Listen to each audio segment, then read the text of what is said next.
आप यहाँ पर क्या कर रहे हैं? यंग मास्टर, मैं आपको लेने के लिए आया हूँ।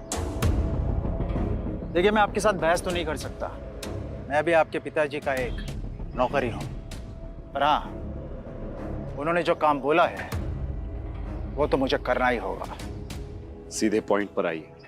पहेलियां बुझाना मुझे पसंद नहीं है। तो मैं आपसे ये कहने के लिए यहाँ आया हूँ कि आपके पिताजी आदित्य रायजादा ये चाहते हैं कि आप आकर उनका बिजनेस संभालें। वो इस एशिया का सबसे बड़ा एम्पायर आपको सौंपना चाहते हैं। और आपको लगा कि मैं उनकी बात मान लूंगा? मैं तो उनका नाजायज बेटा हूं। तो फिर ये सब मुझे क्यों देना चाह रहे हो? फिर जब मेरी माँ बीमार थी और मैं उनके पास मदद मांगने गया था, वो तो मीटिंग में बिजी थे ना। और उसकी वजह से आज मेरी माँ इस दुनिया में नहीं रही, और इसके लिए मैं उन्हें कभी माफ नहीं करूंगा। तो बेहतर ये होगा कि आप चले जाइए। आहान के इस बात पर विक्रम ने एक लंबी सांस ली और फिर कहा, यंग मास्टर, आप तो जानते हैं आपके पिताजी कितने जिद्दी हैं। वो आपको वापस लाने के लिए किसी भी हद तक जा सकते हैं, किसी भी हद तक।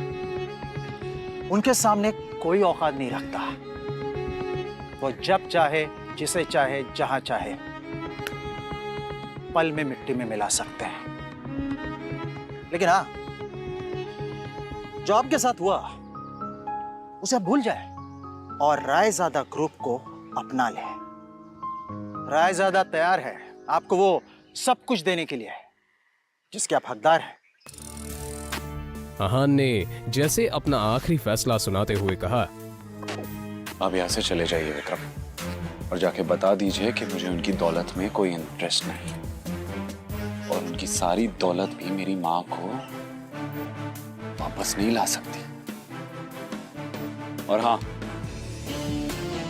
ये बात गलती से भी बाहर नहीं आनी चाहिए कि मैं रायजादा खानदान से हूँ और रायजादा ग्रुप का मालिक मिस्टर आदित्य रायजादा का बेटा हूँ।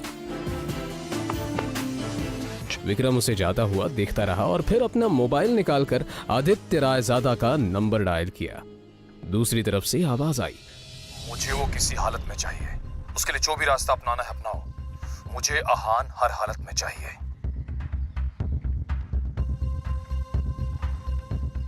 यंग मास्टर, आपको आना ही होगा। इधर आहान कुछ ही देर में अब अपने घर पहुंच चुका था।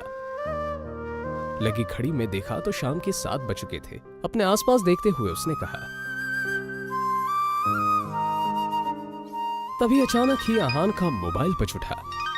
उसने स्क्रीन पर देखा तो यामिनी जी का फोन था। फोन उठाते ही दूसरी तरफ से आवाज आई, कहाँ थे तुम? हाँ, तुम्हें पता है ना, तुम्हारी वजह से मेरी सहेलियों के सामने मेरी कितनी बेइज्जती हुई है। और तुम्हारा फोन क्यों नहीं लग रहा है? हाँ, मैं अभी घर वापस आ गई हूँ। ये बताओ, तुम्हारा फोन क्यों नहीं लग रहा है? माँ जी, शनाया को लेने गया था, उसका फोन। तो फोन दो उसे, उसका फोन भी नहीं लग रहा है। लेकिन माँ जी, शनाया तो मेरे साथ नहीं आई। पर अभी तो तुमने कहा कि तुम उसे लेने गए थे। हाँ, मगर वो अपने किसी क्लाइंट के साथ। आहान का इतना ही कहना था कि तभी यामिनी जी उस पर चिल्लाते हुए बोली, रात होने को आई है और तुम कह रहे हो कि वो किसी क्लाइंट के साथ है। तुमने कुछ गड़बड़ की होगी, इसलिए तुम्हारे साथ वो आई नहीं। अच्छे दामाद तो तुम बन नहीं पाए, कम से कम अच्छी पति तो बनो। तुम्हारे पास 1 घंटा है, किसी भी तरह शनाया को ढूंढकर इस घर में वापस लाओ। आहान ने शनाया का नंबर डायल किया तो वो नहीं लग रहा था। अब सच में उसे शनाया की फिक्र होने लगी थी। Come on, Shanaya, pick up the phone. वो लगातार शनाया को फोन लगाता रहा मगर उसका फोन नहीं लगा। अब परेशान होकर आहान बाहर निकला। आहान के बारे में भले ही मल्होत्रा को नहीं पता था, मगर आहान देव मल्होत्रा के बारे में कई बार शनाया के मुंह से सुन चुका था कि मल्होत्रा उसका पुराना क्लाइंट है और उसका एक नाइट क्लब भी है।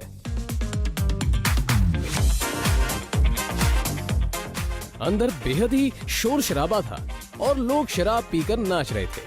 आहान ने चारों तरफ देखा पर कहीं भी उसे शनाया नजर नहीं आई।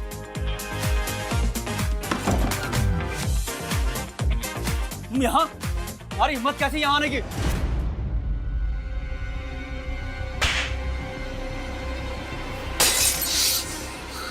मिस्टर देव मल्होत्रा, मैं शनाया का पति हूं।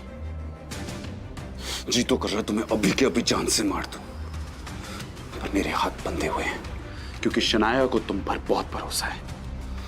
अब तुम्हारे साथ क्या करना है ये शनाया ही डिसाइड करेगी।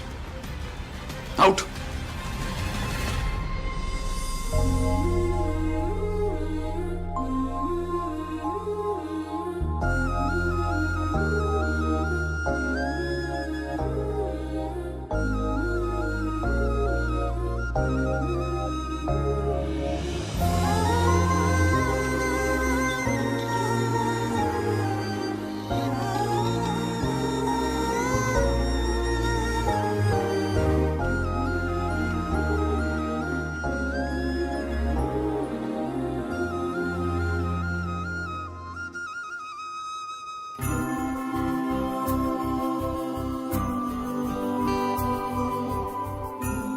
मुझे पता है हमारा एक साथ सोना आपको पसंद नहीं है,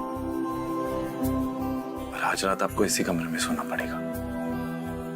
आप ऐसी हालत में नहीं हो जो मैं आपको अकेला छोड़ दूं।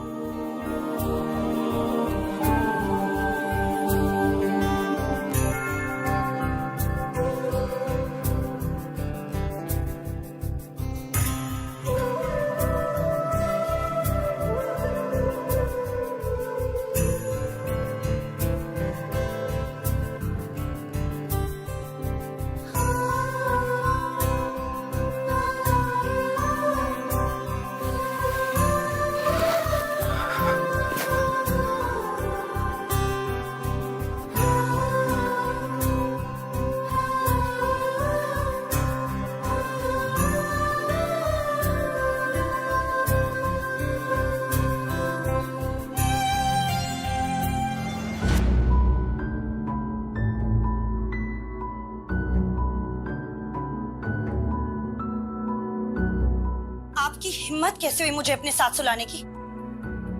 कैसे आई मैं यहाँ? कैसे आई हूँ मैं यहाँ?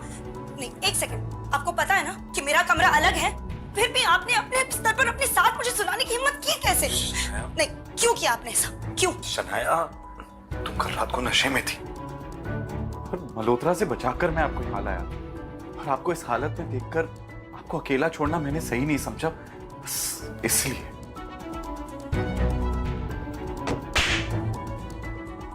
अब शनाया को बीती रात की सारी घटनाएं याद आ गई जब देव मल्होत्रा ने उसके ड्रिंक में कोई दवा मिला दी थी और फिर उसका फायदा उठाना चाहा था।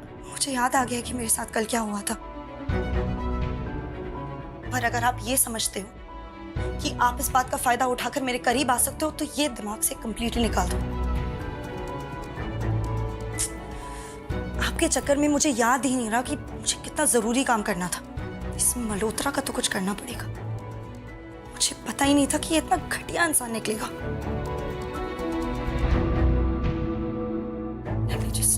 कहते हुए शनाया ने अपना लैपटॉप खोला और ईमेल चेक करने लगी, तभी उसे सामने जो दिखा उससे शनाया एकदम से शॉक्ड हो गई। वो हैरानी से ईमेल पढ़ते हुए बोली, ये कैसे हो सकता है?